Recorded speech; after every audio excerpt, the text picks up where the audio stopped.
All right, guys, let me give you a little scenario. Let's say you took your kids to Disney World, okay?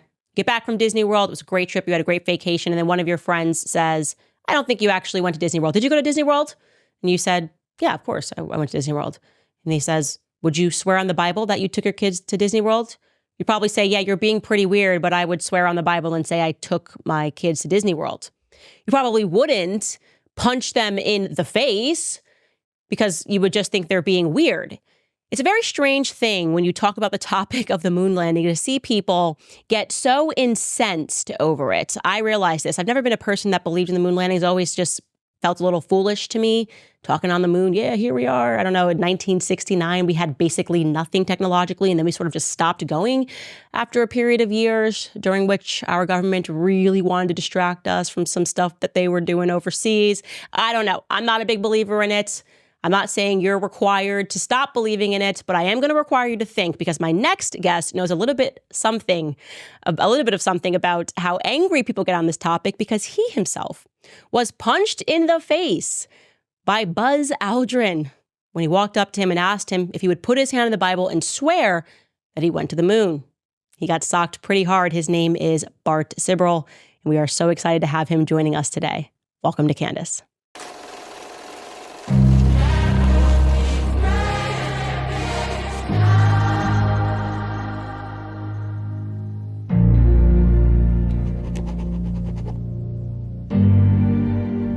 You know, Bart, I feel like the first thing that we have to ask you, since we've got you on the Candace podcast, is what is it's like to be punched in the face by an astronaut? Well, he's got really good reflexes. I didn't see it coming. He's got a good punch. It knocked me back, and it gave me a toothache for about 3 years. And No way. yes, and then someone said, "Why didn't you sue him?" And I thought, to be quite honest, I thought about it, but it's amazing how everything is in the ancient text, which says, if someone strikes you on one cheek, offer them the other one. I thought, rats. So So you I didn't. absolutely must take my audience to the lead up of this moment. Like the person, everyone's heard the story, like someone who went up to Buzz Aldrin with a Bible and said, put your hand on the Bible. Did you guys go to the moon? And instead of getting an answer, he got punched in the face, which I feel like if I went to the moon, I would just be like, yes, we did, and put my hand on the Bible. I don't think I would get violent. So Yeah, what is your side of the story? well, we had first produced A Funny Thing Happened on the Way to the Moon. This is $1 million film financed by a board member of an aerospace company who built rockets for NASA, who knows that the moon landings are fake, thought it was his patriotic duty to expose it. He gave us $1 million to produce Wow. A Funny Thing Happened on the Way to the Moon. I grew up as the biggest fan of the moon landings. I mean, a fanboy. I had a shrine of Apollo 11 pictures in my bedroom. I was 4 years old at the time, and they followed me wherever I went. But I had an open mind. And I met a guy who worked at NASA who said it never happened. I'm thinking, oh, I never thought about that. And when I became a filmmaker whose job is to make fake scenes look real, I'm like, these are definitely shot with electrical lighting. It's pretty easy to prove that that's the case. And so I was producing the film under the theory it might be true that they faked it. And the film took 7 years to produce. It's a 45 Wow. minute film. It's on the homepage of Sibrel.com. You can see it for free. And halfway into this project, mind you, I'm meticulous. I spent 4,000 hours editing a 45-minute film. That's 40 hours a week for 2 years just to edit the movie. Halfway into the film, you see, the way I looked at it, Candace, is if they faked the moon landing, they're more likely to have made a mistake the first time they faked it. So I asked NASA, as a journalist, I'm doing a documentary about the moon landings, which was true, and send me everything you got just from the first moon mission, figuring if they made a mistake, they're more likely to have made it the first time because they had never faked it before. So I meticulously went through everything, and there's very little footage. There's only like 20 pictures of an astronaut on the moon in the first mission. And you get the same footage over and over again. Well, my source at NASA believes a whistleblower sent me a tape. I pop it in, it says, do not show to the public on the screen. And they're faking being halfway to the moon, dated 2 days into the flight. All the astronauts are on camera, and they're using a 1-foot model that to make it look like the Earth's floating in space, and they're looking back at it from a distance. They never left Earth orbit.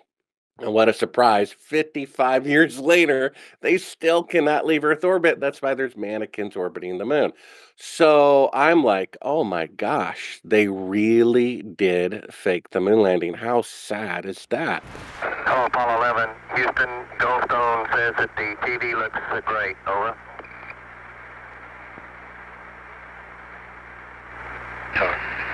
Okay, Roger. We're coming in on Earth. Okay, so what we're seeing here on the right-hand side is allegedly the Earth floating in space. But in fact, that is a circular window of the spacecraft. You can kind of see the thickness there at the bottom. And they've moved the camera at the back of the spacecraft and they turned out all the lights. And you're seeing part of the Earth outside of a circular window, but it looks like the Earth floating in space from a distance. And this is the footage that we uncovered that proves that they never left Earth orbit, because there it is right out the window, and they're faking being halfway to the moon. They allegedly have the lens at the window's glass to shoot the tiny Earth far away. But when we show the final clip, you'll see that the camera's at the back of the spacecraft. All these segments we got were unedited. They only showed about 10 seconds of this to the public. That's why it says do not show to the public at the beginning of this unedited reel. Now, what you just heard, and you can play it again, is the talk, is because they're in Earth orbit, only a couple of hundred miles above the Earth, they would have an instantaneous conversation with NASA. Like I might say, hello, how are you? They would say, I'm doing fine. How are you? I'm doing okay. But they're supposed to be halfway to the moon or 136,000 miles away. So what they did is they faked a 4-second radio delay as if it took 2 seconds to go out to them and 2 seconds for the radio transmission to come back. So what you hear, if you want to play it again, is you hear NASA saying the TV picture looks great. Hello, Apollo 11. Houston, Goldstone says that the TV looks great. Over. There are 4 seconds of dead air.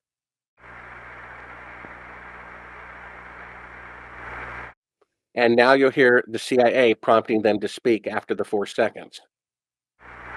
Okay, Roger. We're coming in on Earth. So we actually have a third track of hidden audio of the CIA telling them not to speak until 4 seconds go by to create this fake radio delay. Now, if you go Wow. to the next clip, this is where Neil Armstrong lied. Hi, Roger. Houston, Apollo 11. Calling in from about 130,000 miles out. Yeah, so go ahead and freeze it there.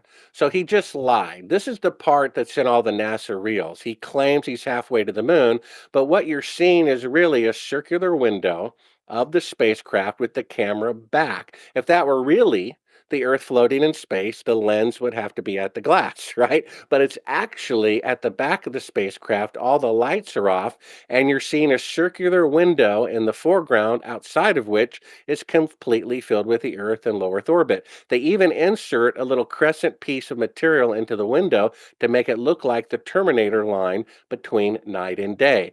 Now, if you go to 3913, and of course, all this is viewable on the homepage of Sibrel.com, you'll see the outtake. Go ahead and play this. And this is the part that really gets you. You can dim down the audio if you want. So basically, this is the outtake. We have the unedited reel. That's why it said don't show to the public at the beginning.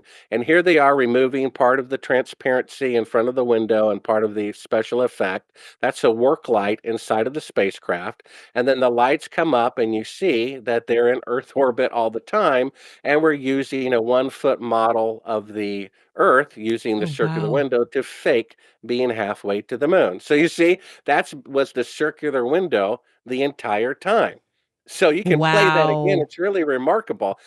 And so we have them faking being halfway to the moon. See, he just claimed a moment ago that this was 130,000 miles out, but we have the unedited reel. It's very convincing, but that's the window. That's Michael Collins moving stuff away from in front of the window to set up for an interior shot. That's the work light. The camera has been at the back of the spacecraft the entire time, and then they open up the iris, and you can see the very bright and near Earth out the window, but it's dated 2 days into the flight where they're supposed to be halfway to the moon. They showed that other clip of him claiming they were 130,000 miles out, but they're still in Earth orbit. And Candace, you said, wow. That's exactly what I said. And that's exactly what an audience, when I've shown this to many people in theaters, they gasp. They say, wow, because Mm. that's them faking being halfway to the moon. So if they really went to the moon, why would they be faking any of it? So after the first film came out, which has that footage in it, even my critics agree that that is them faking being halfway to the moon, which they would never have to do if they could really go halfway to the moon, right? So I had this idea maybe from childhood TV programs, take an oath in court or whatever. Why not just track down the astronauts and ask them to swear on a Bible whether they walked on the moon or not? And the second film, which is also on the homepage of Sibrel.com, called Astronauts Gone Wild, one astronaut, yeah, one astronaut kicks me, one astronaut threatens to punch me, one astronaut threatens to shoot me, and we even left a hot microphone accidentally in an astronaut's house after he assaulted me. And the camera guy, so, disoriented, he forgets to hit stop recording. So while the astronaut and his son are in their house with the door closed, we're recording the audio by wireless microphone in the back seat of the rental car in the driveway. And they say, word for word, do you want to call the CIA and have them whacked? You want to call the CIA? Have them whacked? So like Oh I my said, goodness. yeah. That So like is crazy. well, like I said, if I'm some silly person who thinks the moon landings are fake and they really went, why would the CIA be involved? But I have proof that they didn't go, classified footage and an eyewitness. That's why the CIA is involved. And I go into my book, me being literally kidnapped at the back door of CNN, trying to get somebody the tape by the government, drugging me with truth serum, vomiting, telling them everything they wanted to know, escaping, peeing in a cup, taking it to a lab, and the lab was broken into and my urine sample was stolen. All that is in the book. So you're saying that there was more between the CIA and you, aside from them saying, should I have that guy whacked after Buzz Aldrin punched you in the face? Yeah, a lot more. I never went into it during interviews prior to the book coming out, but basically, when I found the secret footage that night, I was followed from church. I ended up looping around and following the person following me, pulled up alongside of him to get a look at him, and apparently they zapped my car. All the electricity, everything just shut off automatically, and I coasted to a stop out in the middle of the highway at 9, 10 o'clock at night. I'm literally being chased on foot by 2 to 4 people. I hail a cab who takes me to a safe house where I have a copy of the tape. I get it to the back door of CNN, where I'm surrounded by government agents who take the tape. They drug me with what I presume is truth serum to the point of vomiting. They have a clipboard ready. They ask me all these questions like, where's the original and blah, blah, blah. I escape their custody. I make my way back to Nashville. I pee in a cup. I give it to a friend to put in his name in the lab, trying to outwit the CIA. And days later, when we meet to get the lab result, because I told the NBC News director, I'm going to get him. I got proof I got this exotic drug in me. You know what I mean? That they illegally injected me with. And so he says, well, there was a problem at the lab. And I'm like, well, what problem? He says, well, funny thing, they had a break in over the weekend. I'm like, yes, so what? He says, well, funny thing, the only thing stolen was your urine sample. And the people at the lab are like, we don't know who you are, but take your business elsewhere. And so all of these bizarre escapades, I go into detail in a chapter called A Funny Thing Happened on the Way to CNN and A Funny Thing Happened on the Way to Church. Go into great detail that I never did before because it's already a hard pill to swallow that, they faked the moon landing, but they did. And seeing how this is the final statement from me for the historical record until the truth comes out, then I thought, well, why not put it all in the book? And so it goes into great detail, my harassment by the government, the Mhm. death threat on audio, the literally, being followed from church, ch- chased on foot, abducted illegally out the back door of CNN, Mhm. drugged, proof that I was drugged, being broken into in a lab. You can imagine a lab. They know they had a break in, and then they check the inventory, no computers, no documents, but one urine sample stolen from Bart Sibrel. Mhm. That had the truth Wow. serum in it that I was gonna prove that they had drugged me because only the CIA would have this particular type of drug, and I guess Right, and maybe the and drug's a interestingly secret, enough, I don't I've been know. telling my viewers to read the book Chaos, and it goes into depth about Dr. Jolly West and the chase to create a truth serum, which they admitted they were successful in creating a truth serum Oh, to I get told them people everything they to. wanted to know and don't even remember question beyond question 3, and so maybe the drug itself is a secret, and they didn't want Yeah. that getting out, I don't know. Now, if they really went to the moon, and I'm some silly person who thinks it was shot at Cannon Air Force Base, which we have proof of, then why would the CIA be involved? And all that, Candace, to answer your question, if I walked on the moon and some person thought otherwise, I would find that hysterically funny. A Yeah. sword with no point causes no injury. It would be like throwing a feather at him. But what it was like walking up to him in front of his wife and saying, "Oh, your mistress says hello." You see, he's angry because it's truthful. And that's, what you see in Astronauts Gone Wild. I actually want to talk about anger and overreaction being an indicator that a lie is being told, because what's really funny is my experience is I just kind of I always thought it just seemed really fake and weird. And obviously, I'm born in 1989, so it's 20 years after the fact. We learned about it really as a blip in school. It feels, at least when you're first learning about it, like very inconsequential, like what a fun conspiracy theory. And one day I tweeted, what's one conspiracy theory that gets you? And I said, for me, it's the moon landing. I just really don't think it happened. Share, some ones that you think that are funny. And the overreaction to that tweet, and you brought up Bill Maher, he starts getting angry about, like, the media got angry, like, how dare you question the moon landings? And I went, okay, your reaction to this is now making me believe that there's something there. Because if we went to the moon and someone said, I don't believe we went to the moon, who cares? If I say, which I did, I went to Dollywood the other weekend with my kids, and you say, Candace, I don't believe you, I'd be like, okay. I went. I don't know what else to say. I don't really, it's not really care. I don't care if you don't believe me or you don't believe me. I actually went. And if you said, Candace, put your hand on the Bible and swear that you went to Dollywood with your kids, I'd be like, this is weird, but okay. I swear I went to Dollywood with my kids. I wouldn't punch you in the face. I wouldn't get angry. And so this is where I think the media really miscalculates, because they get so rabid and so angry and defensive of things that aren't actually real. And so this led me to go, actually, let me look further into the moon landing. And when I looked into it, I went, oh, this just absolutely did not happen. So I had not realized that you had gotten access because there was just this NASA whistleblower who was like, hey, man, we didn't go here. And it's interesting Yeah, to well, see how the astronauts are not really able, after they go, to answer basic questions about what they experienced out. You're in outer space. You're the first person to walk the moon. And they seem so uncomfortable in interviews. yeah, there's a famous quote. It says, "The likelihood of one individual being right increases in direct proportion to the intensity to which others are trying to prove him wrong."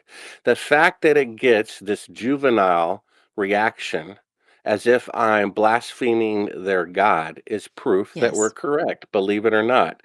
Because if they really went, why would they care? You type in Google moon landing fraud, you don't get moon landing fraud. You get 1,000 videos to reassure people that the moon landings are real. Well, why do they need to reassure us? Reassure us. I mean, if I went around saying Mickey Mouse was the first president of the United States, do you think there would be 1,000 videos to reassure people that it was George Washington?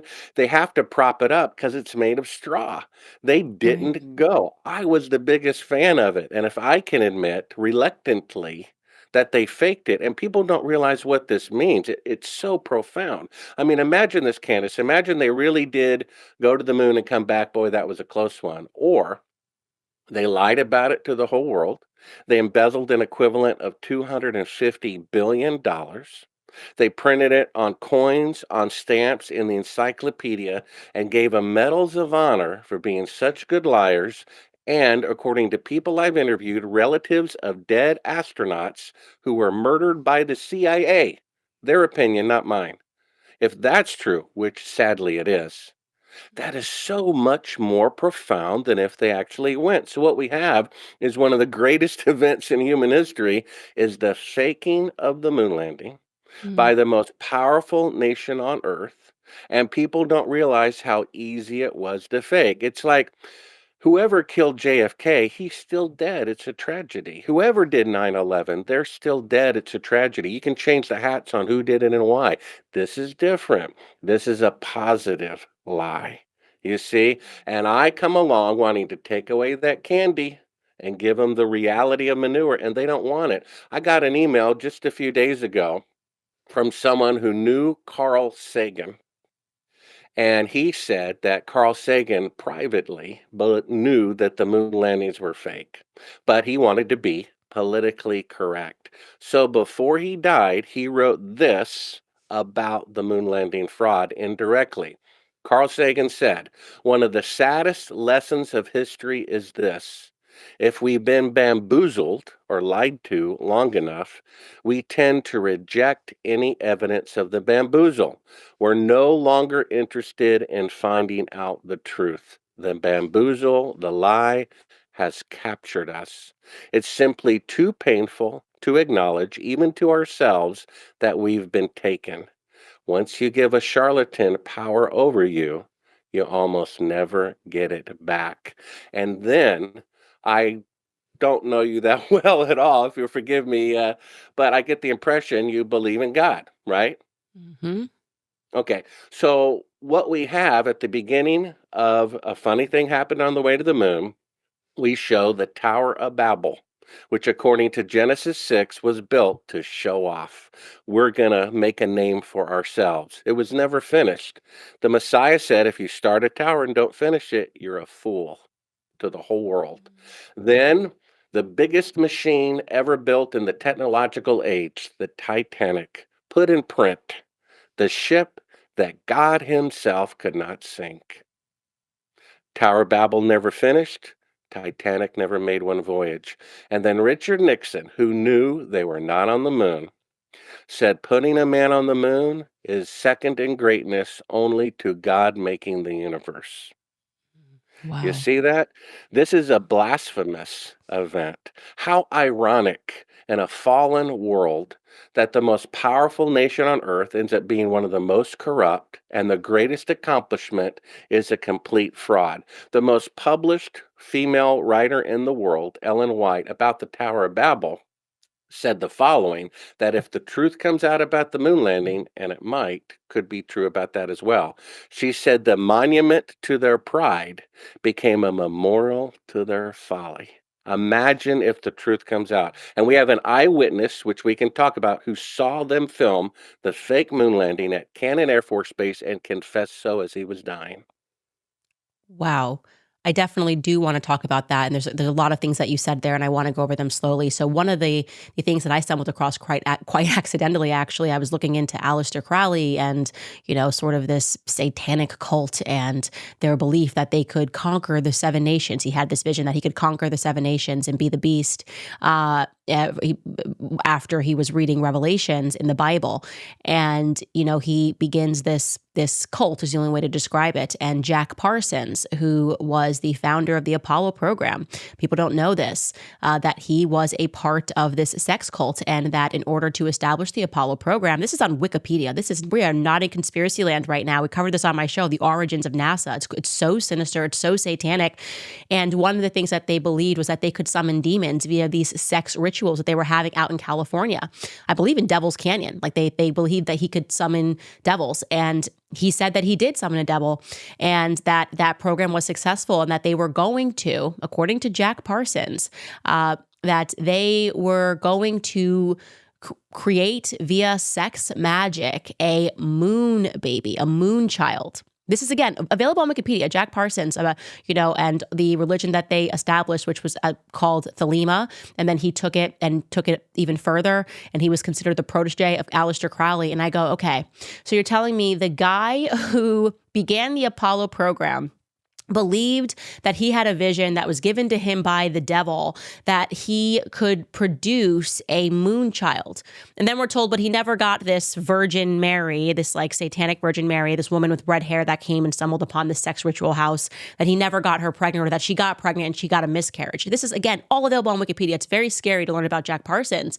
And I'm going, so I'm supposed to trust this person with having established this program and think that this program is entirely legitimate, and their interest, their expressed interest, was in conquering the nations, right? And conquering the nations. My issue that I came up against when I was in my own mind going, I don't believe the moon landing happened. I've read this piece. It seems all ridiculous. The problem is I wasn't alive during that time, so you need somebody to walk you through how ridiculous it really was I was going, but why? Like, why would they do this? And like you said, the implications would be profound. And the answer to that came to me actually when I was speaking to a guy about Ashton Forbes, about MH370 and the idea of government hiding technology.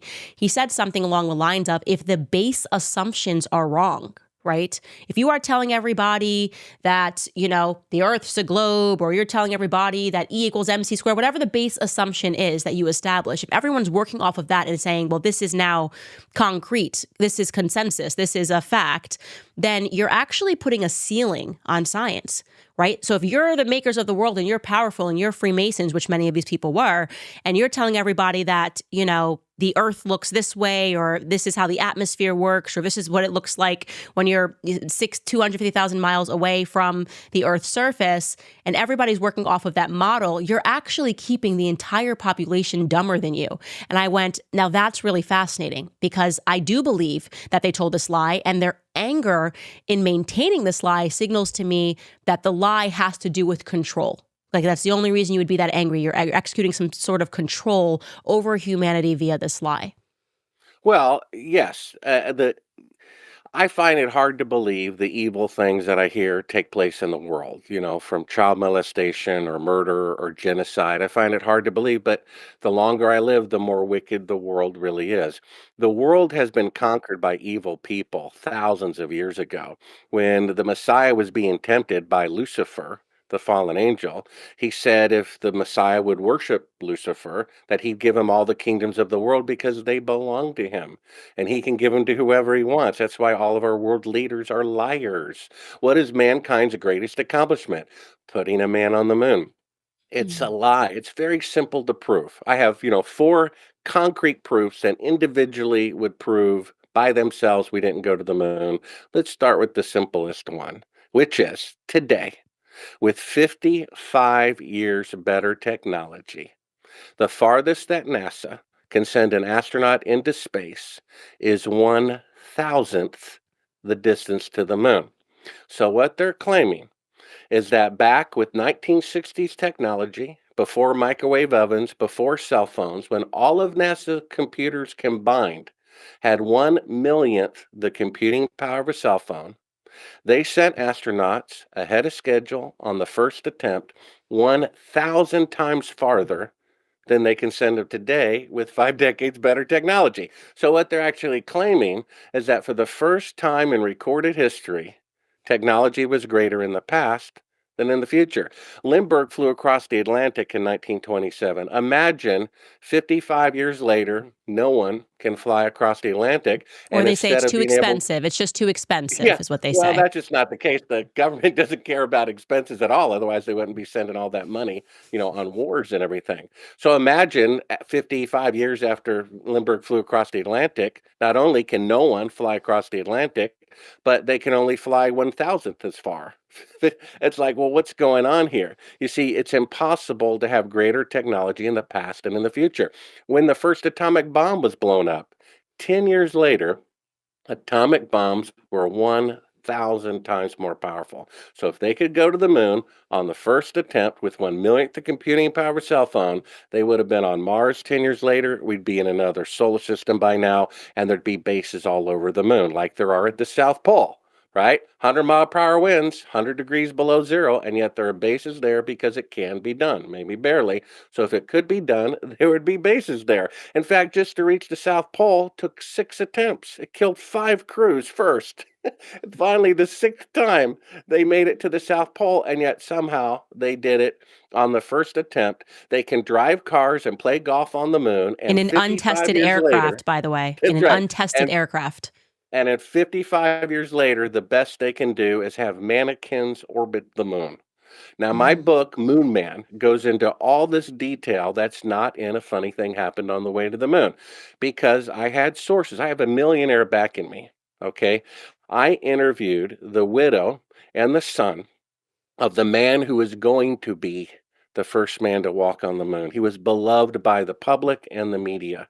And according to his widow, who I interviewed for 4 hours, and according to his son, who's a 747 pilot, who I interviewed for 3 hours, he was murdered by the CIA because he would not cooperate with fraud in the Apollo program. He That's told correct. Can his we slow wife, that story down for people that don't yeah, know about Grisham? Can you explain what was supposed to happen? Because a lot of people that were supposed to go to the moon ended up dead in very mysterious circumstances. People that were supposed to testify about the death ended up dead in mysterious circumstances. So let's slow that down for my listeners in case this is the first time they've ever even considered that the moon landing didn't happen. yeah. So basically, Gus Grissom was the most beloved astronaut because he had an accident where his space capsule sank to the bottom of the ocean, and he confessed at the press conference he had all of these rolls of nickels in his pocket to give to his son, to give to his schoolmates, to say this nickel has been in outer space. And when he started sinking with that extra weight, he said, maybe that wasn't such a brilliant idea. The media laughed. And then someone asked him, were you afraid? And he said, of course I was afraid. And everyone said, this guy's real. They said he's going to be the first man to walk on the moon. He was preparing congressional reports and giving them to senators that were taken from his home by the CIA before they even informed his widow that he was dead.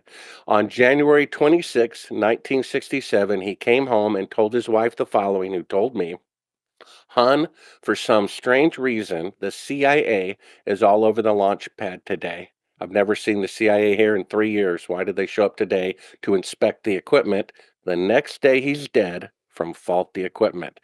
Days earlier, he held a press conference without permission. And he took a bunch of reporters up to the top of the rocket where he affixed a lemon the size of a grapefruit to the top of the rocket, calling it publicly a piece of junk.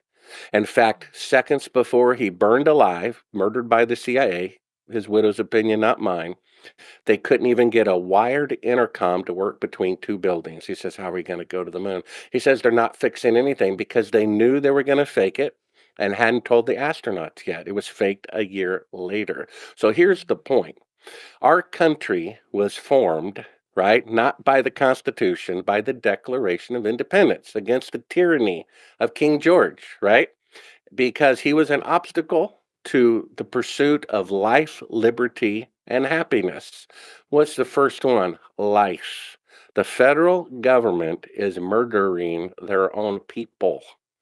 Does anybody care? It'd be one thing if they faked the moon landing and didn't kill anybody, but that's not the case. You see, they're so afraid for the truth about this to come out. I showed 2 NBC News directors the video that you can see on the homepage of Sibrel.com of them faking being halfway to the moon with a 1-foot model, the thing that convinced me and my critics they're faking part of the mission, which they would never have to do if they really went. One of them refused to broadcast it. He said, this will cause a civil war. I'm not going to go down in history as the man that caused a civil war. And the other one, 10 years later, agreed to broadcast it, flew me to New York, put me up in the Waldorf Astoria. They said, we're going to break the story nationwide. They get a call from the federal government telling them, don't embarrass us, cancel the broadcast. And they did. All these podcasters who claim that they're anti-deep state are defending the moon landing. They're defending people who are accessory to murders. Right? A great broadcaster, Glenn Beck, who's sincere but sincerely wrong, has me on for 15 minutes in audio and has on Charles Duke an hour on in video. An Apollo astronaut who has the audacity to claim to be a Christian, right? Lying, assuming that people are going to believe him if he calls himself a Christian. When because of his participation in the moon landing fraud, many people were killed. My eyewitness was Cyrus Eugene Akers. He was the chief of security at Cannon Air Force Base. And as he was dying, fearing God's judgment. And as we know, if we renounce our sin and confess, we're forgiven. The first thing out of his mouth, Chief of Security at Cannon Air Force Base, he says, I'm a murderer. I killed somebody. His son says, who? He says, a coworker at Cannon Air Force Base. His son brings in the military police to investigate, to give the family closure. Maybe they just dumped his body somewhere, said he disappeared. Then they asked him why. Why did you kill him? He said to cover up landing fraud. We both eyewitnessed it in 1968 at Cannon Air Force Base. President Johnson was there the first of 3 days of filming. My friend thought it was morally wrong. I killed him to keep it a secret. Please forgive me. I have outlined the best 4 minutes of it. It's a 4-minute clip. It's clip 9, called the Deathbed Confession. It's the son describing his father, story that he gave to him on his deathbed. And he goes into great detail about Cannon Air Force Base, how they spent weeks building the lunar set, how they did it with pulverized concrete, the security precaution, the list of 15 people who were there, how he lived right across from Cannon Air Force Base, how his dad abhorred lying. And so, his dad, why would he make this up as he's dying? I didn't put in the book, but I discussed during interviews about the homicide because the son was still alive and didn't want to be pestered by the media. He was already pestered. The White House press secretary, the United States Senate Intelligence Committee, and the FBI were involved with me in giving this guy whistleblower protection. That's how serious this was. People showed up at this guy's house in the video clip and threatened to kill him and his family if he ever spoke to me again about his father participating in the fake moon landing. So we got as honorable people as we could in the government protecting this guy. So this is his testimony, 4 minutes of it with the time code there. That, to me, it's just one more, piece of evidence. But to everybody else, they're like, wow, Yeah. when they see it. And, it's that reaction. That's what I saw. When you saw the window shot, you're like, oh my gosh. And that's with me. I'm like, oh my gosh. They really did fake the moon landing. I called up Bill Casey, my source at NASA, immediately. And we were already on scrambled telephones. We have a millionaire backing us.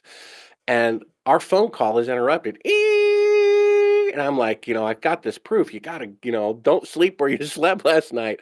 Then I go to church to get, feedback from the elders. What do? They say, drive like a bat out of hell to CNN. On the way to CNN, I'm followed. My car disabled. I have to take a cab, and then I'm illegally arrested and drugged. All that happened the day I found the tape. Well, let's get into it. Let's actually watch that clip of his testimony. I've never known my dad to lie. To get caught lying was worse than whatever it was you did to begin with. I remember going to school with long sleeve shirts on to hide the purple welts. You did not lie in our house, that's for sure. Dad had a really bad attitude towards lying. Excuse me again. Okay, anyway, this is the story that my dad told me on his deathbed. Project Slam Dunk was the name of this. President Johnson in 1968, okay? In Cannon Air Force Base in 1968, he said by the time he got there, that there was already 2 large hangars that were connected. There was hundreds of dump trucks that came in and dumped sand and stone, and cement powder was powdered over the top of all that to make it look like a lunar landscape. They had men that fashioned it into a lunar landscape, he said. Okay, I've never known my dad to lie, so this all took me by surprise. What's that all about? So anyway, he said that in front of the airplane hangars was pole framing with large canvas tents that was concealing the inside of the staging area. Inside the staging area, on flatbed trucks, was created the lunar lander that was reassembled back inside the hangars. All of the walls were painted flat black, and the ceilings as well. He was sworn to secrecy by the NSA, and they would put him in prison for breaking that oath. When Dad saw the moon landing on TV, he cried.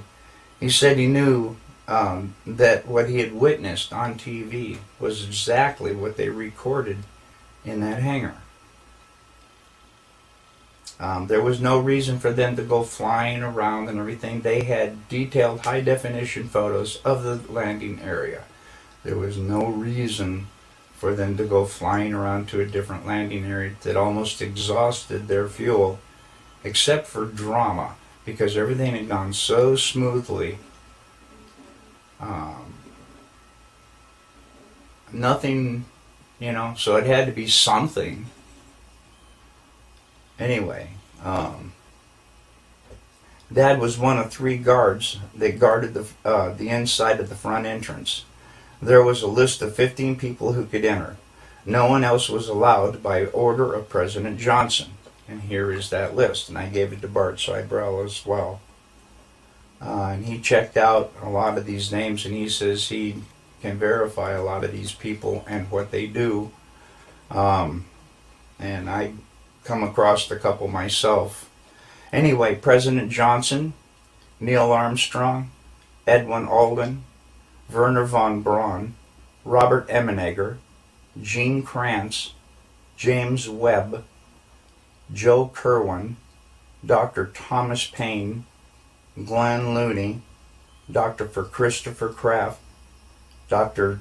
James Van Allen, General Trudeau, Lieutenant Colonel Donald Simon, and Grant Norrie. Wow, wow, wow. I mean, what is the incentive for someone to put their lives at risk to say that their father told them something on their dying bed, Yeah, and he confessed he murdered a coworker. So all these Yeah. people, astronauts who are alive, not only did they lie about it, they contributed to the death, the murder of innocent people, including the crew of Apollo 1 and that coworker at Cannon Air Force Base, Donald Barron, and who knows who else. When I got illegally abducted at the back door of CNN trying to get this classified footage into a reporter friend there, a lawyer who I think wanted to have a CNN address. The only way he could afford it was a back alley door. Well, he happened to step out right as I was being illegally arrested. I said, "Look, I'm a journalist with NBC. Here are my credentials. You see these huge videotapes? They're Betacam. I have proof they didn't go to the moon. I'm being illegally arrested." And of course, the government people were freaking out. He got out his notepad. Had that not happened, maybe I wouldn't be having this conversation today because maybe they would have gotten rid of me too. Man, my This is in the audience, I book. mean, Yeah, is going to it's be not so surprised because I've been telling them to read this book called Chaos. The 60s was quite a period. They were just murdering people in plain daylight, whether it was JFK being shot because he didn't want to go along with a war overseas, and then placing in LBJ, who was just an absolutely evil man who, in my opinion, played a role in the assassination of JFK, knew about it without question because he knew that he was going to become the president.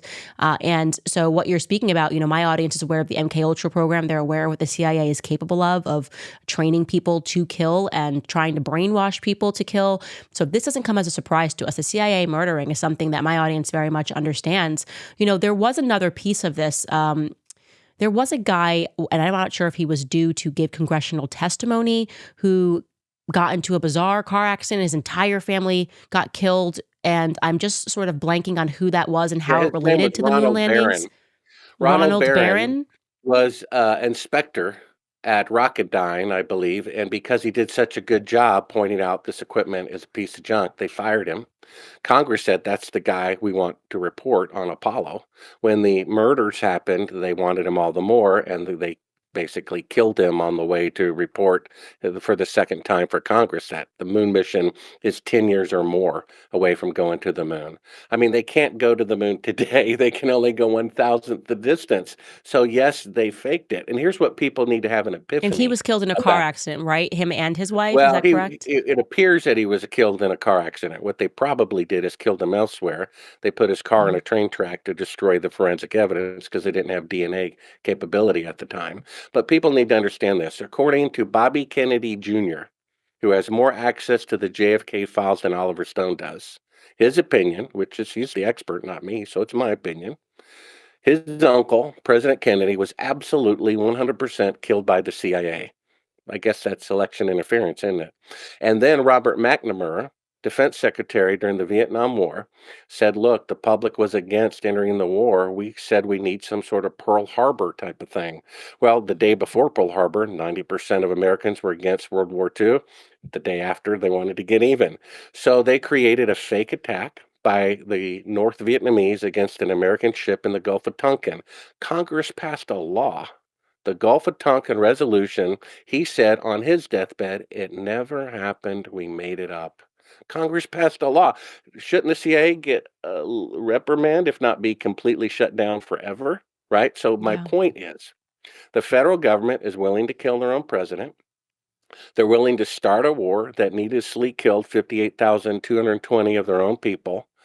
So I don't think they're going to have a problem faking a video image on the moon. You see? Mm.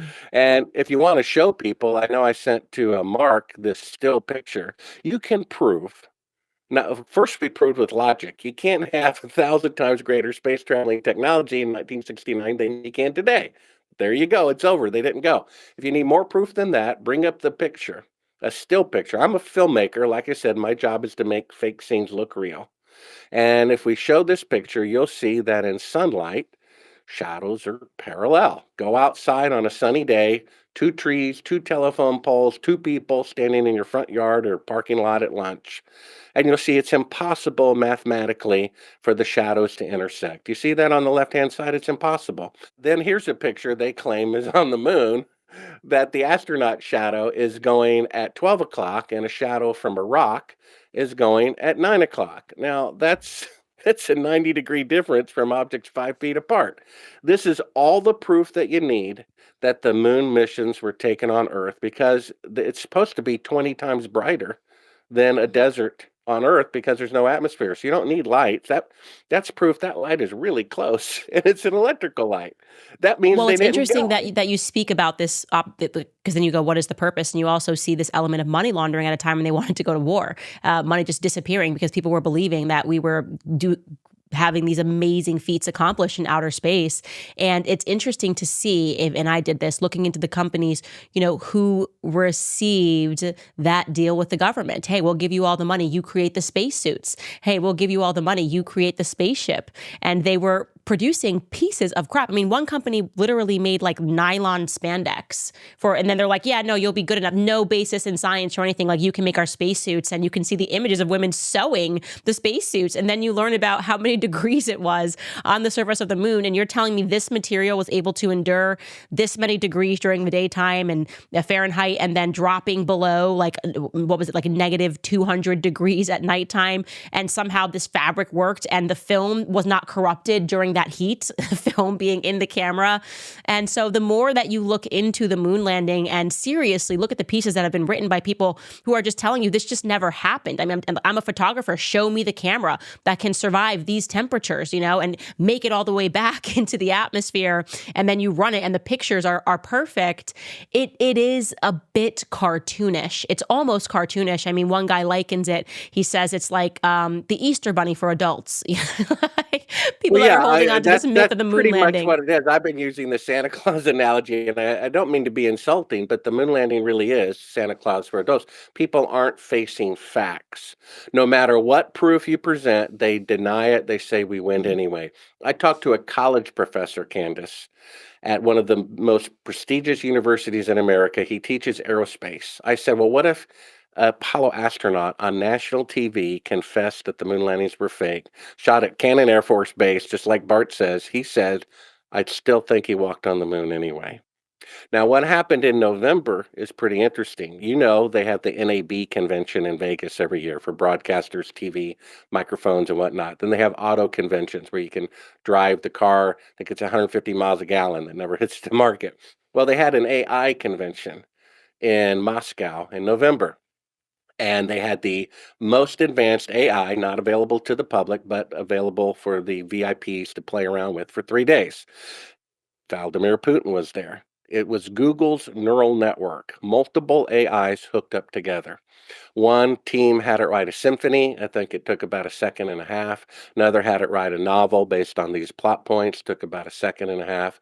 And then the computer has this deep fake detector that has never been wrong. You can feed it a video of Trump or a video of Biden. It'll tell you in 1 second whether it's real or deep fake. So someone fed it pictures from the lunar surface from the unmanned Chinese probes from 2014. It said they're real. Then they fed him Apollo picture after Apollo picture after Apollo picture. It said all of them are fake. Wow. It said the smartest AI in the world just said the moon landings are fake. And if you try to find the original link, believe it or not, there's a screenshot of it at Sibrel.com. It says if you proceed, all the data on your computer will be stolen and you'll be associated with child pornography.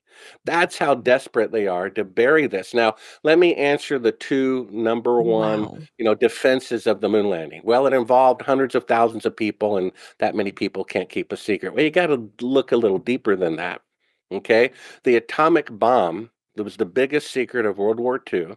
It involved 129,500 people, and only 8 people knew what they were building. Imagine Bank of America has 500,000 tellers.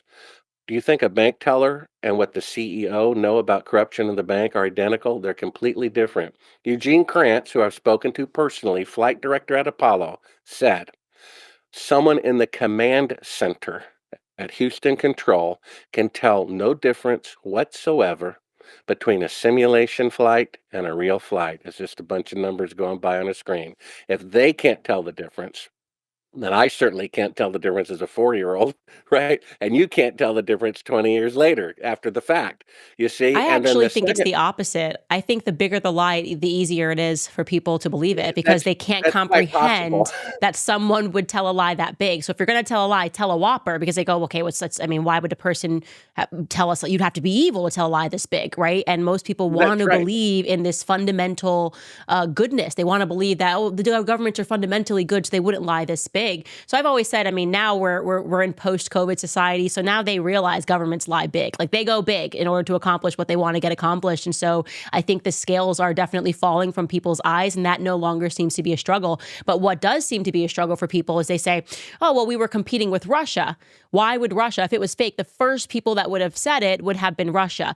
I have a theory on that, but I'd love to hear yours.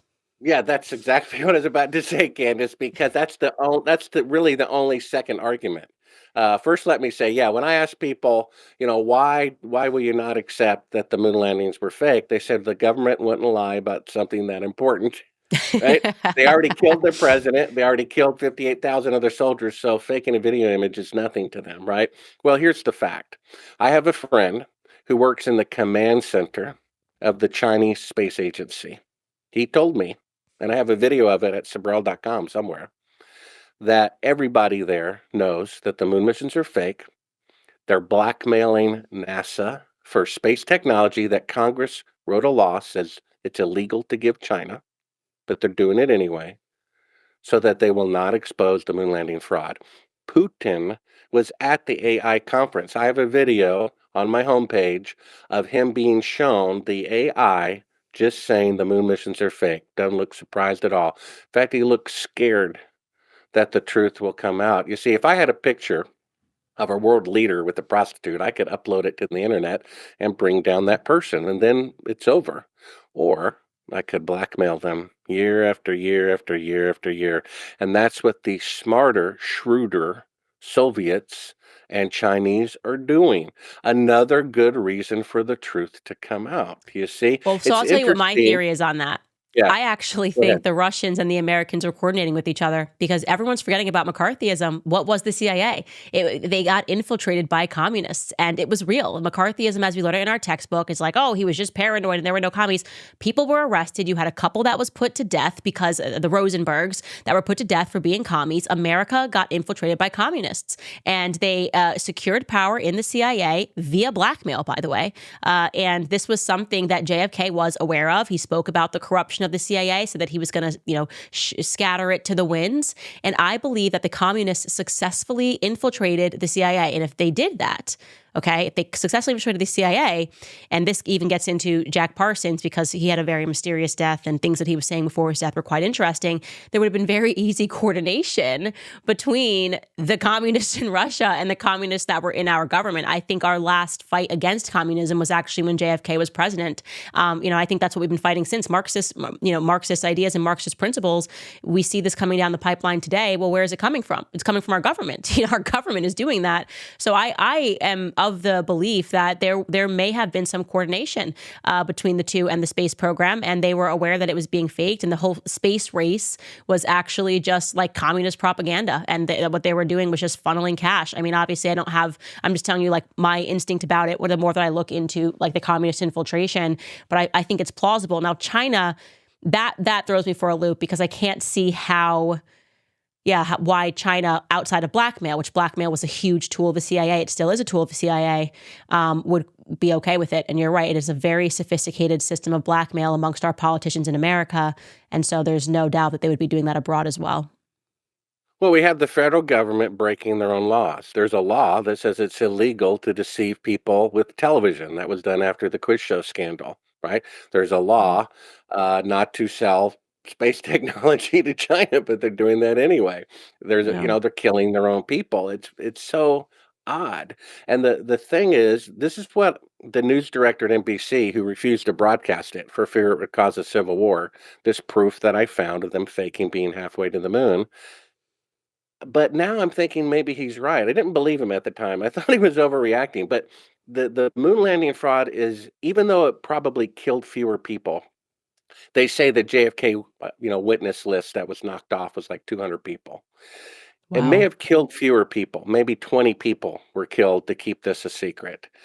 But it would anger the public. That's what he says. That if the truth of the moon landing fraud comes out, it will so anger the public.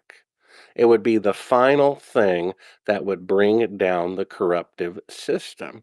And Yeah. yet it's the very thing that some podcasters are afraid to talk about, who claim they want to bring down the corruptive system. They're not using the number one tool.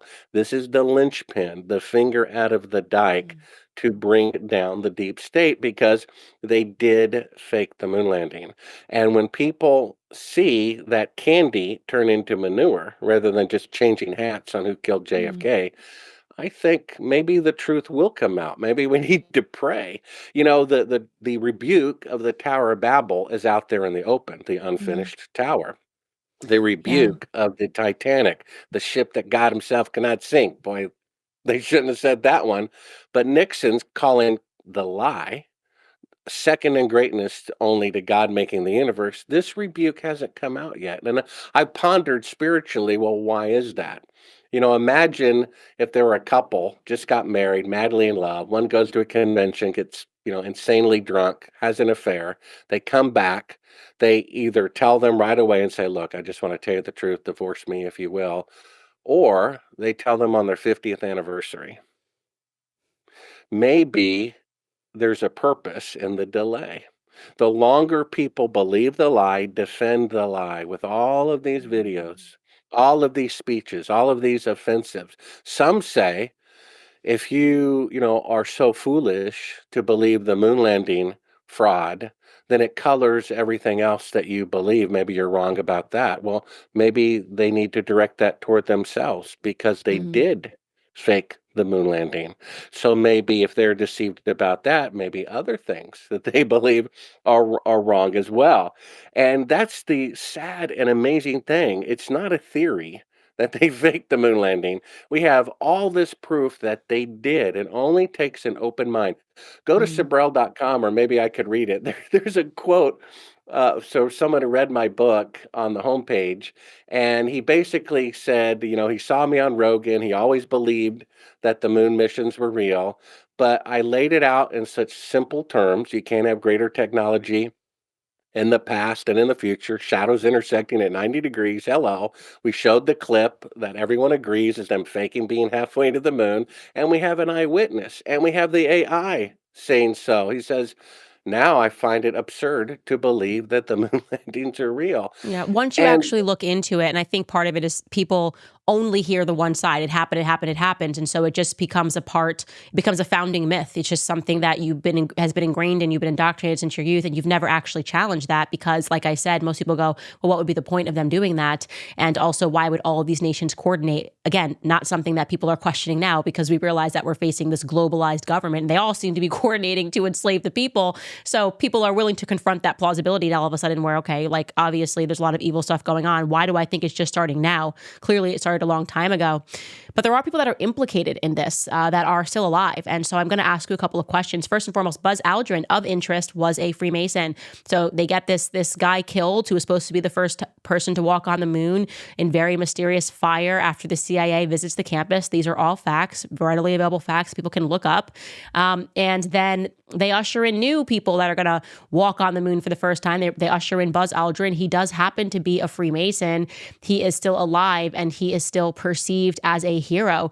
I struggle to comprehend, and maybe it's just my own spirit, but you have to be a coward or a truly devilish individual to accept like awards and applause and allow people to fawn over you for something that you never did. And that just has to live inside you. I mean, every night you go to bed and you have to know you are a fraud. And yet he has done this for years. And the only time someone questions him on that, he puts a Bible in his face, he loses his temper and punches the guy in the face. Like, how is he doing this? Well, I have a friend who met him at a party in Los Angeles when he was super drunk, and he said, we didn't go. And Buzz told me, we've had private conversations, that he believes in God, and that's why he didn't swear on the Bible that he walked on the moon. And he said the other day, I think he endorsed somebody for president, and then he had the audacity to say, God bless America. God is not going to bless America when its greatest accomplishment is a lie. God's not going to bless America when friends of his, Gus Grissom, Ed White, Roger Chaffee, were murdered because he cooperated. If he had protested, if Buzz had protested, maybe those people would still be alive. Maybe the coworker at Cannon Air Force Base would still be alive. So the idea that he can say, God bless America, give me a break. And, it was when I called him a coward, which is when he punched me. He didn't. That was what really pierced him. But he is. Of course, I have been too. I've been a coward. I've been a liar. I've been a thief. I work every day to, do what is right and to struggle against temptation. But he is. And the reason he is because he's afraid to look bad. You see, the man or who he's scared died. he's going to get murdered. No, I think he's afraid to look bad. That's it. It's vanity. You see, he could become my hero if he told the truth on his deathbed, just like Cyrus Eugene Akers did. He said, I'm a murderer. I have to set things right. He's afraid to look bad. He's told all of his entourage and all of his fans, he's pulled out paper clips from his closet that he claims were on the moon and sold for hundreds of thousands of dollars at Sotheby's auction, which is a fraud. Oh. Right? You see, he's afraid to look bad. That's what you're afraid of. The interesting thing about, I think it's the second chapter to the last chapter, Revelation, it lists a long list of behaviors that will prevent you from entering eternal life. Immorality and stealing and drunkenness and all this. But what's first on the list? The cowardly. Why did all these millions of people take medicine for an illness they didn't even have? Out of fear of death. And I know 4 people who died from that medicine. Immediately had a reaction and immediately died. 4 people, right? They were tricked. The Bible says, I think it's Hebrews chapter 4, that the devil holds mankind in slavery because of their fear of death. Why are whistleblowers not coming forward?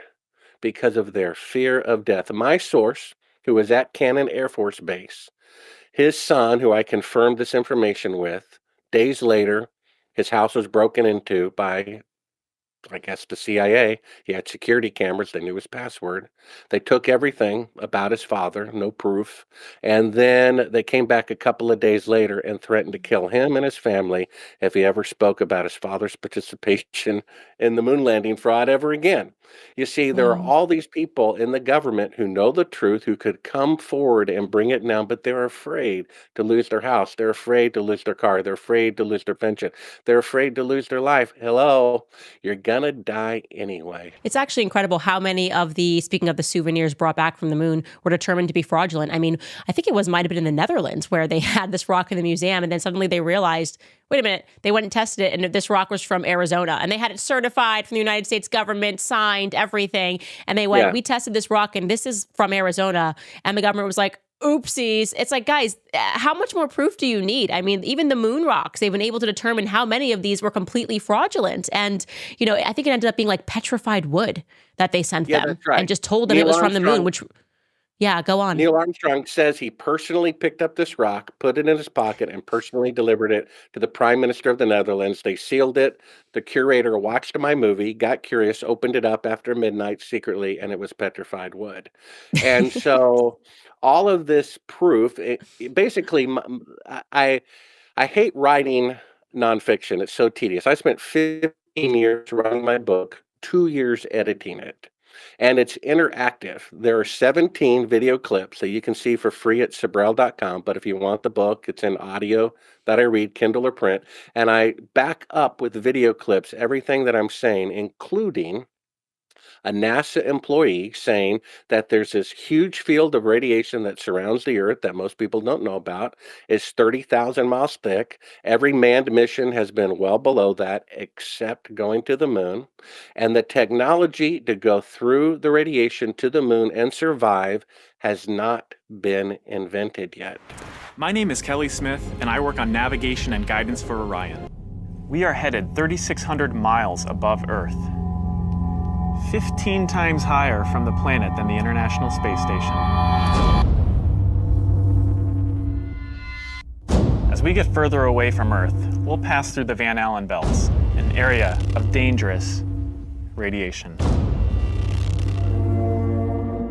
Radiation like this could harm the guidance systems, onboard computers, or other electronics on Orion. Naturally, we have to pass through this danger zone twice, once up and once back.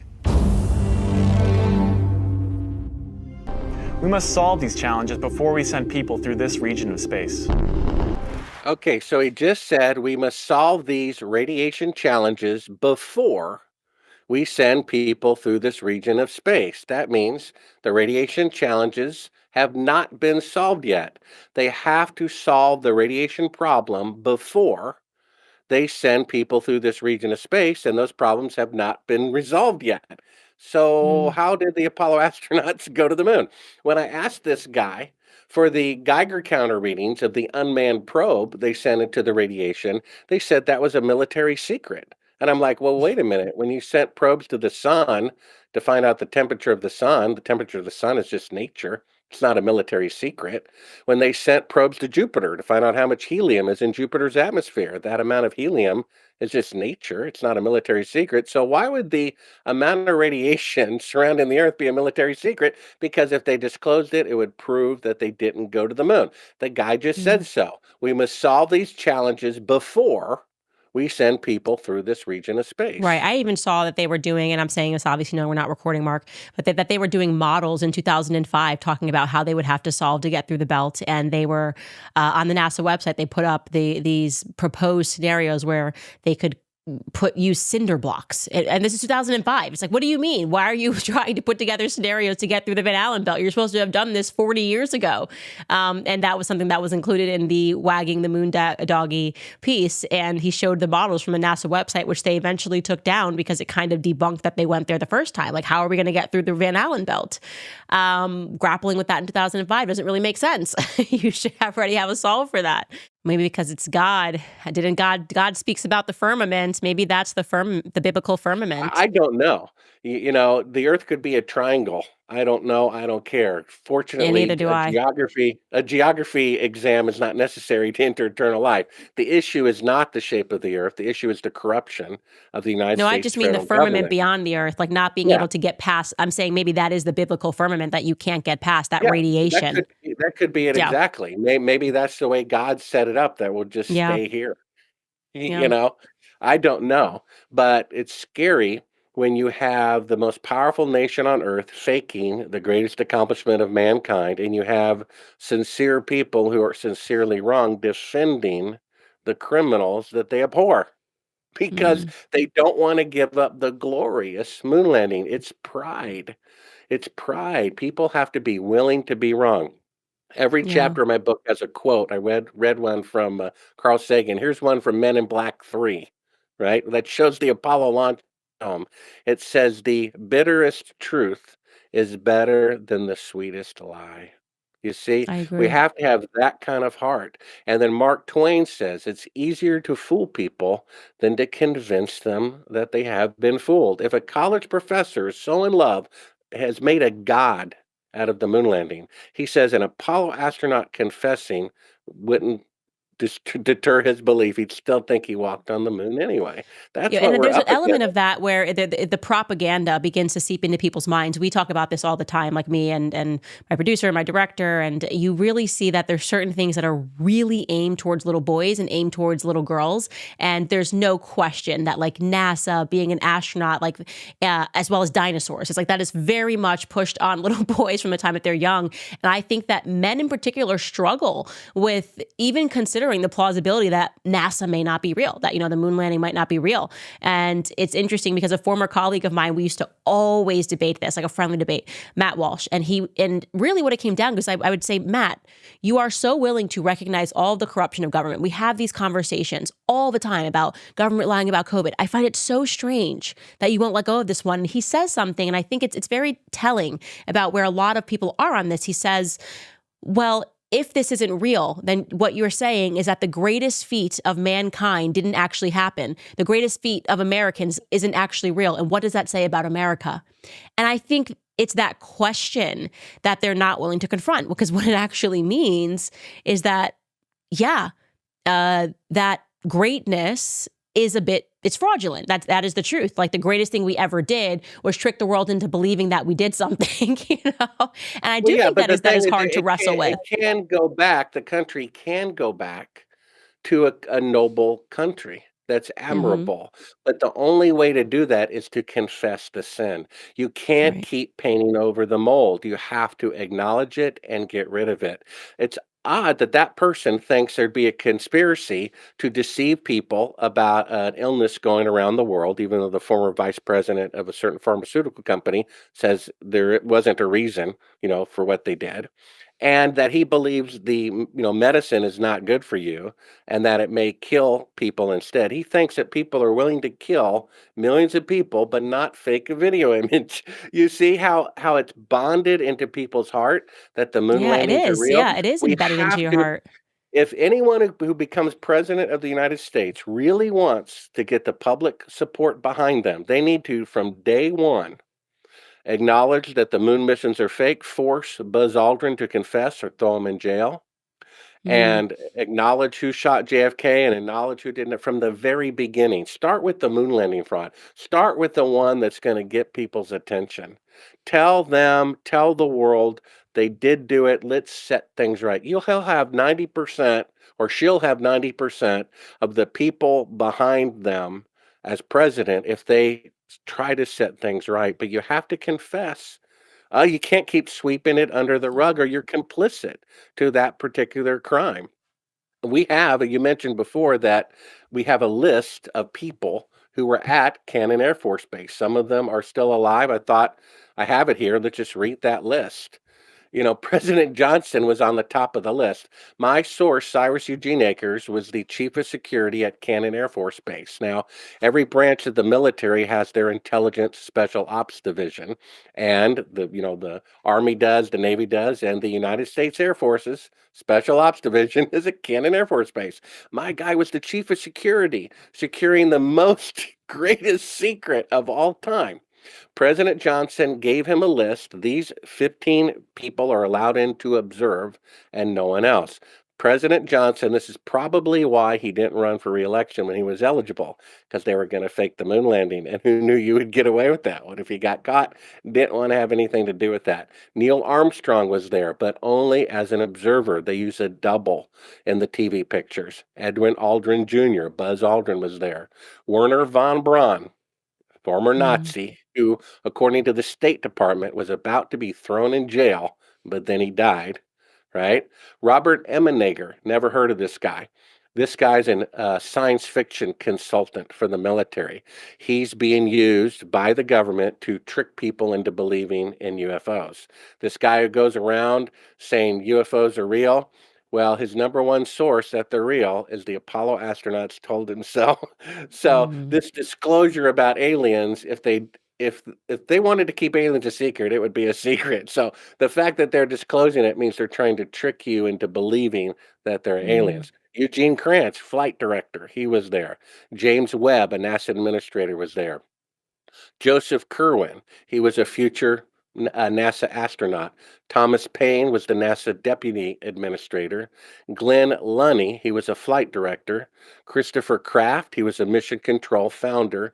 James Van Allen, okay? We have a clip at Sibrel.com, just uploaded it, where he says originally it was published in Scientific Journal 1959.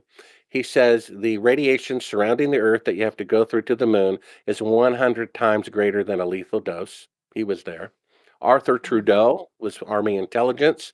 A person by the name of Donald Simon, we think they're Navy intelligence. And Grete Norway, we think maybe they're CIA.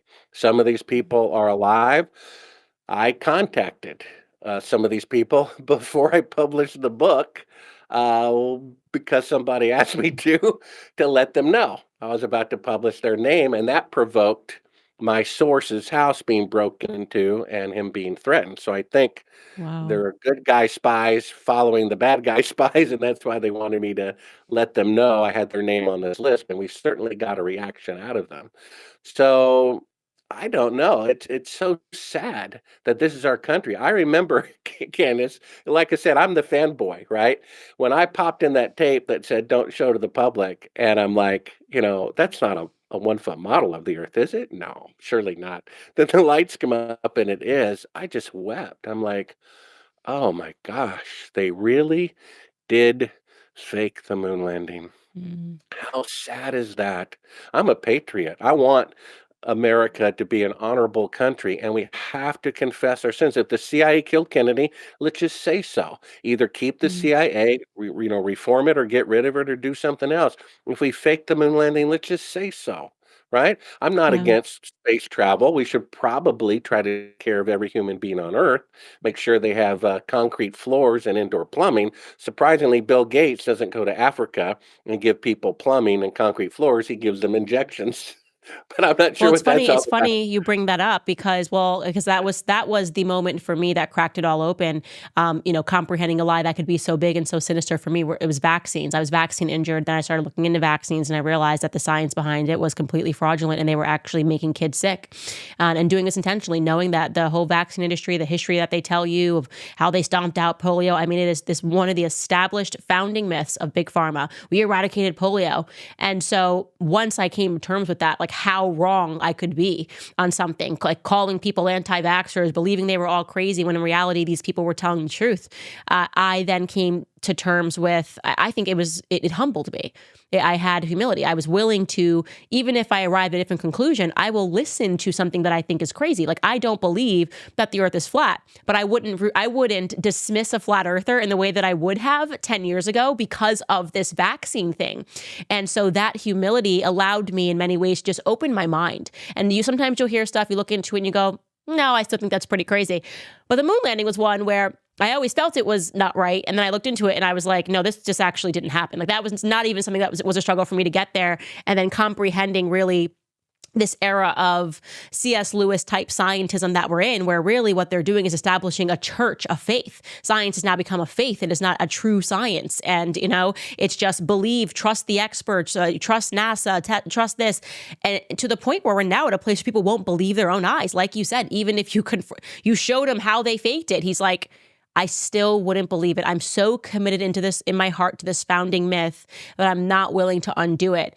That's incredible. That really tells you the success of modern psychology. Them recognizing that if you turn something into a movie, if you do the movie Apollo 13 and you get people crying in a theater and you teach them in the classroom from the time they're young and you sell them spaceships and T-shirts that say NASA and also the Challenger thing, looking into that is crazy. That also seems to be a sort of weird thing that happened, but you get everyone to watch these moments. I mean, you're talking about mass scale propaganda, which has been studied by the CIA for a very long time. And I have no doubt in my mind that the moon landing hoax was a major piece of that, especially when you look into everything that they were up to in the 60s. I mean, MK Ultra, Charles Manson, there was just too much crazy stuff going on with the CIA in the 60s for me to believe. But the one thing they really kept above bar was the NASA program. The Apollo program was above board. But yeah, they were drugging everybody with LSD, faking the Charles Manson thing involved in there, but they were above board on the moon landings. Absolutely not. Yeah, That there's doesn't no make any sense. eyewitnesses. People don't realize that. No eyewitnesses, only a TV picture controlled by the federal government, and everyone wanting to believe the lie. Richard Nixon said the Wait, greatest no threat. one was there for takeoff, like in person? Well, no, for takeoff, yeah, but I'm talking about actually what they claim they did is on the moon. They had to go up, to at least, do as much as they could. They just never left Earth orbit. That's why 55 years later, they still can't leave Earth orbit. That's why there's mannequins orbiting the moon. They said in 2014 and 2018, they'd have people orbiting the moon, 100% behind schedule. Years later, they have mannequins orbiting the moon because they would be killed because of the radiation. Their own employee says so. It's one of the clips at Sibrel.com. And it just boggles the mind. It's right there. He says the technology to survive the trip to the moon has not been invented yet. And Nixon said the greatest threat in 1969 to America wasn't China, wasn't Russia. It was people protesting the federal government over the Vietnam War. So they gave him a pep rally. The code name, according to my source, was personally created by President Johnson. He called the fake moon landing code name Slam Dunk, because if you fake the moon mission, you can have a 100% guarantee of its success. So it's a slam dunk. And so they guaranteed it. They gave everybody something to cheer about, something to unite the country. And everyone wanted to believe it, and everyone assumed that the government would tell the truth. And yet it was so easy. If a controller in the command center can't tell the difference between a real flight and a simulated one, and there's no independent press coverage, and it's that fuzzy little picture, why did Gilligan's Island go from black and white to color in 1964, but the most technologically advanced organization, NASA, has a fuzzy black and white picture on the moon? I wonder why. They don't have as sharp as picture as Gilligan's Island. I wonder why. Because it would reveal the fake sets. In fact, I think it was Ron Howard's grandfather warned him that the moon landings were fake, but he wouldn't listen. He grew up, with Apollo toys. He wanted to make this IMAX movie showing all the Apollo footage at the highest resolution possible. So he goes to NASA. They say, well, give us a couple of days. And 2 days later, they say we accidentally lost and erased all of the original videotapes right before he transferred them to HD. Then there's a clip you can see on my website of NASA's own employee saying they intentionally destroyed all of the Apollo equipment, all of the schematics, all of the hardware, all of the engineering, all of the original telemetry, all of the original videotapes. Now, if Bill Gates spent an equivalent of $250 billion to build the first supercomputer and it worked great, do you really think he would throw it in a furnace and all the diagrams on how it got built? No. Maybe they should have done that with the atomic bomb, but like I said, 10 years later, they're 1,000 times more powerful. So why would they destroy everything? If you really went to the moon, and really spend an equivalent of $250 billion, the last thing you would do would be to destroy all the documentation. But that's exactly what they did, which is only what you would do if you perpetrated a fraud. So, really, indirectly, the fact that they destroyed evidence is proof of the fraud, because if you really went, you would never do that. You see that? Yes, it's incredible how much of the evidence accidentally got lost, or they say it accidentally got lost, but in reality it was destroyed. And it makes entirely no sense. Like you said, they would have been so keen to preserve every piece of that because, like, they made human history. I mean, they were next to God according to them. And you're right, that is blasphemous. I do want to ask you as a final, really big question here, because I've grappled with this myself and I don't know where I land at, because I so am committed to the idea that the moon landings are completely fraudulent and that it's been a hoax.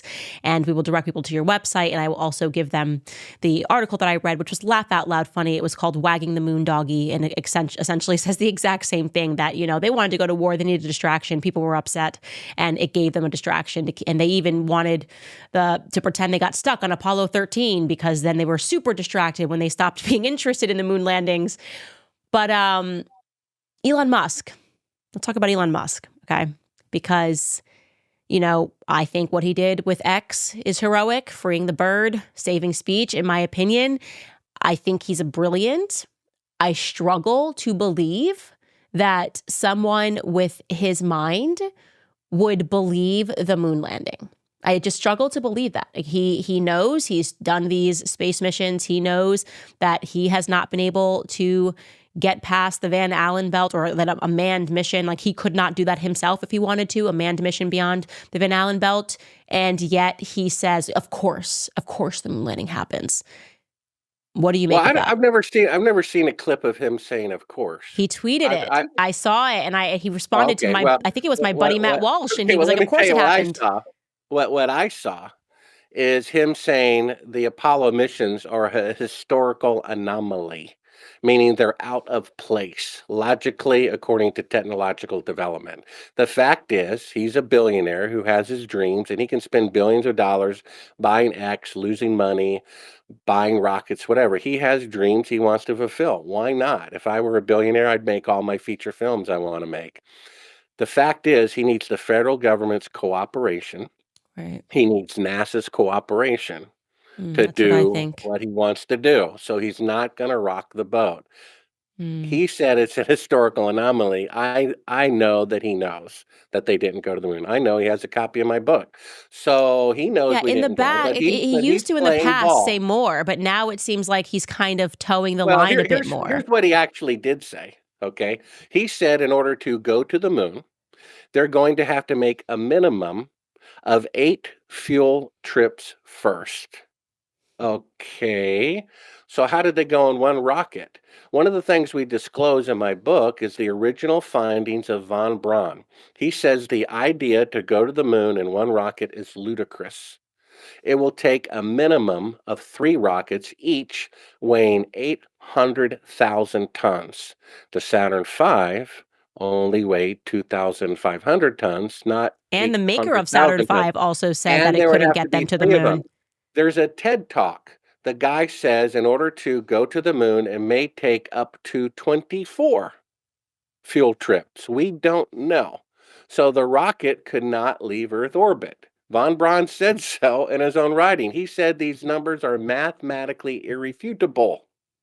I have a video at Sibrel.com of him saying a space station has to be built first, and you have to ferry up fuel. Okay, I guess to not throw him in jail in 1969, which they're about to do years later, they blackmailed him into participating in the fraud. So why is it, as things get more efficient, we now need 8 to 24 rocket fuel trips to go to the moon when we can do it with 1969 technology in one rocket? You see that? So he said 2 statements that indicate that he knows better. He says it's an historical anomaly, meaning that technology is out of place sequentially, which it is, because they can only go 1,000th the distance to the moon today with 5 decades better technology. And then he said you're going to need 8 fuel trips first. You didn't need that with the 1960s equipment. What's the problem here? You see? So he knows that they didn't go to the moon, and he's trying to play ball because he wants, to have NASA's. Yeah, he's got and the government federal contracts now, and I think that's cooperation. it. Because you're right, if you look in the past, he kind of drops these little nuggets to make it seem like he kind of knows the moon landing didn't happen. Then you fast forward to like the last 2 years, and I'm pretty sure he tweeted like, "I don't understand people who don't think the moon landing didn't happen," or something like that. And it just seems like he's kind of towing a different line now, which is fine. I just wanted to bring it to your attention because, I think people have looked to him as someone who's really just willing to stand up to the deep state because of what he did with X. And now they're starting to ask questions like, did even he kind of go, okay, I'm tired of fighting these dragons and just like, I've just got to give them one thing and just say, okay, I will kowtow to the moon landing narrative. I hope not, but I am totally on board with you. And we are going to obviously show all of the clips that you spoke about today throughout this episode. We'll be going back and editing it in. If you guys are watching that, that's why you may see some clips being jumped in. And I just want people to know where they can go. You've mentioned the website a few times. If you could just spell it so that they know where they can go to look at these clips and to find your documentary. Yeah, just my last name.com, S as in Sam, I, B as in boy, R-E-L, Sibrel.com. My 15 years of writing is in this book, which contains probably 30 years of research. It's an interactive book. It's in audio that I read myself, Kindle or print, and all the links you can see right now at Sibrel.com.